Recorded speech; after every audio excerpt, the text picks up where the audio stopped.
Hello guys, how are you all? Hope you all are well and doing well. So without wasting a time, आपका आज का session start करते हैं, लेकिन उससे पहले दो इन्फॉर्मेशन मैं आपको देना चाहती हूँ। सबसे पहले इन्फॉर्मेशन ये है कि आपको इस वीडियो को 2 पार्ट्स में देखना होगा। So I request you all please stay tune for the next video. And the second thing is that कि जैसे हम लोग एक वर्ड फैमिली को डिस्कस कर रहे हैं, नाउन, एडजेक्टिव्स, एडवर्ब्स, लेकिन आज हम इस तरह का कुछ नहीं करने वाले हैं। आज हम जितने भी वर्ड्स इस प्लेटफॉर्म पे सीखेंगे वो सारे वर्ड्स वर्ब होंगे। वर्ब्स मैंने आपसे कहा है कि चेंजेबल है टाइम एंड सब्जेक्ट के अकॉर्डिंग। तो वर्ब के जो चेंजेस हैं, जिस जिस तरह के वर्ड्स मैं आपसे शेयर कर रही हूँ उनकी डिटेलिंग मैं डिस्क्रिप्शन बॉक्स में जरूर लिखूंगी, तो please please please have a look on it. तो आज का जो कॉमन वर्ड है वो है काटना। तो काटना हम यूज करते हैं, काटना, कैंची से काटना, चाकू से काटना, दांतों से काटना, मोटा काटना, पतला काटना, समय काटना, किसी का रास्ता काटना, सो ऑन। बहुत सारे वर्ड्स हैं। तो जैसे ये हिंदी में अलग है, क्या इंग्लिश में भी we use some different words for them? Obviously जब हिंदी में डिफरेंट है तो इंग्लिश में भी डिफरेंट वर्ड्स यूज किए जाते होंगे इन सब के लिए। तो चलिए सबसे पहले मैं जो वर्ड आपसे शेयर करती हूँ, my first word is cut. तो कट, जब भी हम कोई धार चीज से कुछ काटते हैं तो हम वहां पे कट लगाते हैं। जैसे कि हम वेजिटेबल्स को कट करते हैं, जैसे सेंटेंस बनाते हैं, I cut the cake on my birthday, do you, आप भी करते होंगे। And I am cutting vegetables for the dinner, मैं डिनर के लिए वेजिटेबल्स काट रही हूँ। अब कभी कभी हम चीजों को दांतों से काटते हैं, कभी कभी क्या जनरली हमारा फूड तो दांतों से ही काटा जाता है, तो वहां पर हम वर्ड लगाते हैं बाइट। तो हम कहते हैं ना हैव अ बाइट, या बाइट योर फूड प्रॉपरली। या फिर हमने सुना है dog bite, snake bite, mosquito bite, और आजकल तो बहुत कॉमन है पिज्जा बाइट, आपने सुना ही होगा। तो ये आपने किसी को वार्न किया और कहा कि देखो आराम से, वहां पे डॉग है, कहीं आपको काट ना ले, तो please take care, the dog may not bite you।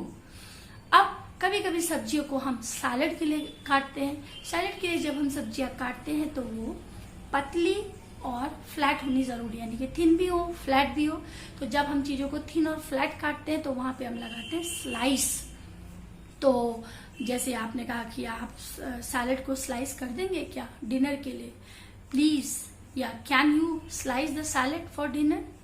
या आपने बहुत सुना ही होगा कि a slice of a bread, bread का स्लाइस होता है।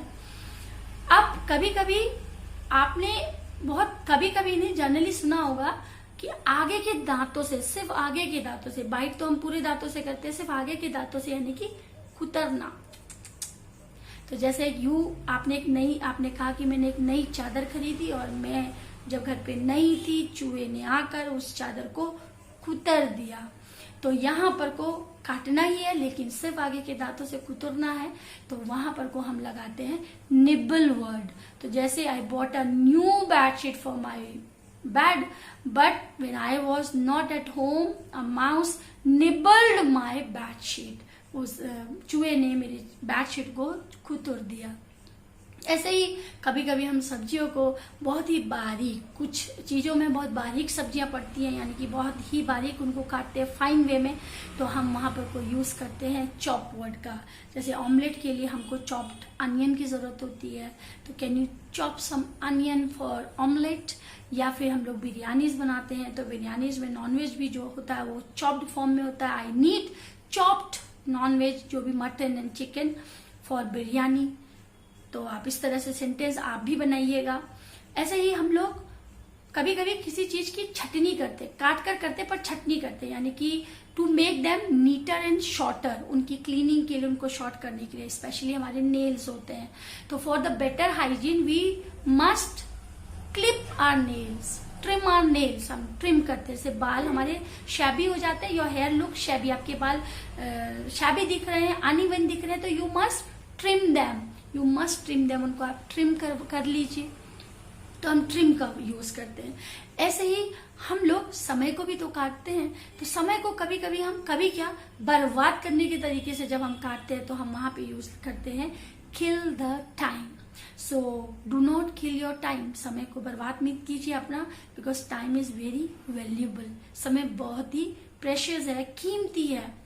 ऐसे ही हम कहते हैं किसी से गुस्से में कि तुम हर समय टाइम को क्यों काटते रहते हो, क्यों बर्बाद करते हो, why you always kill the time, why you always kill the time. तो हम यहाँ पे लगाते हैं किल द टाइम। ऐसे ही कभी कभी हम किसी के इंतजार में, किसी रिजल्ट के इंतजार में, किसी एग्जाम के इंतजार में समय को काटते हैं, तो वहां पे हम लगाते हैं पास द टाइम। तो अगर आप टाइम पास करना चाहते हैं ना, तो आज के टाइम में हमारे पास फ्रेंड्स होना बहुत जरूरी है। तो we must have good friends to pass the time. तो अच्छे समय को बिताने के लिए हमारे पास अच्छे दोस्त होने जरूरी है। ऐसे ही हम लोग आज के टाइम में mobile is the best time pass. तो अगर आपके पास मोबाइल है तो टाइम का पता ही नहीं चलता है। ऐसे ही कहावत भी कही जाती है कि जब कभी आप समय पास कर रहे हो, यानी कि किसी के वेट में, किसी इंतजार में, तो कहते हैं वॉचिंग पॉट नेवर बॉइल्स। जिस समय का इंतजार किया जाता है वो आसानी से नहीं आता, बड़ी मुश्किलों से आता है। ऐसे ही कभी कभी क्या जनरली हम सबकी ख्वाहिश होती है, हमारी इतना मोनोटोनस लाइफ हो चुका है, तो हम ऐसे समय में अपनी फैमिली के साथ कुछ समय काटना चाहते हैं, तो उस समय को क्वालिटी टाइम कहेंगे। तो यहाँ पे हम वर्ड यूज करेंगे स्पेंड द टाइम। तो do we all want to spend a quality time with a family? Don't we? हम सभी चाहते हैं। तो ये आज के कुछ वर्ड्स हैं, होपफुली आप लोगों को समझ में आए होंगे। आप लोग सेंटेंसेस बनाएंगे एंड आई रिक्वेस्ट यू कि सेंटेंसेस बनाएं, डिस्क्रिप्शन बॉक्स में लिखें, आपको डिस्क्रिप्शन बॉक्स में डिटेल्स भी मिलेगी। तो you have to now you stay tune for the next video. और till then bye bye, happy learning, see you soon, good bye.